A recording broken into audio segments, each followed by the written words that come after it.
I've heard many people say that, oh, this healing is not for me, the supernatural things that God is doing in people's life, no, they are not for me. And someone has, asked this question as well. Are miracles and supernatural experiences for everyone today or only for certain people? Okay, I think when we look at the nature of God, the nature of life, and we truly understand God's grace, every day is a miracle. Life itself is a miracle. Birth is a miracle. The fact that I'm alive is a miracle. Now, when I gave my life to the Lord and I became born again, that itself is a miracle. How we got the Bible in our hands is a miracle. So, when we think of miracle only in the terms of the burning bush, or the cloud by day, the fire by night, or the Red Sea parting, then we make it sound too wild. We make it sound like it's too exclusive. We make it sound like only a few can experience it. But when you truly understand the meaning of a miracle, about the intervention of God even in a day-to-day lives, getting a job when hundreds of others did not get a job. So I think there needs to be a redefinition of what a miracle means. Miracle is basically God's favor, grace. Even His presence in your life is a miracle.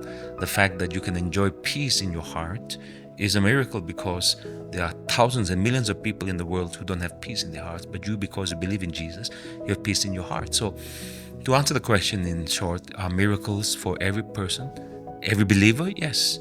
Every child of God can expect miracles, should expect miracles.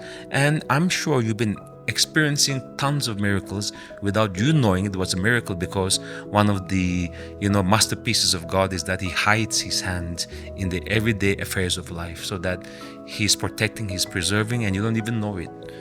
So miracles, I believe, are for God's children, and it's not always going to be spectacular, always going to be loud and flashy to where it's recognizable every day, but it is for all of God's children.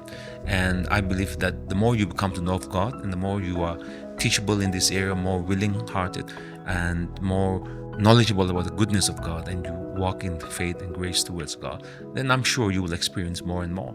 Now, the miracles have never ceased. There's a branch of theology that says, we are living in a dispensation of cessationism. But that is completely untrue, because throughout church history, every birth of denominations has proven that cessationism is wrong. Every denomination is birthed through miracles, through revivals, Methodists, Baptists.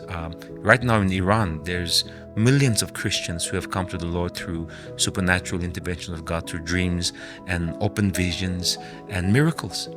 And it's a whole entire church that is being birthed in Iran, primarily through miracles, and it just disproves cessationism completely. And no one can deny that these people are genuine Christians, because many of them are giving their lives for the gospel. They're going to prison for Christ. And it's not like Western missionaries came and preached to them. They just met Christ through a supernatural encounter. And it's happening all over the Middle East. So I believe miracles are one of God's ways of showing that He is present, He's alive, He is involved in the hearts of men, He loves us.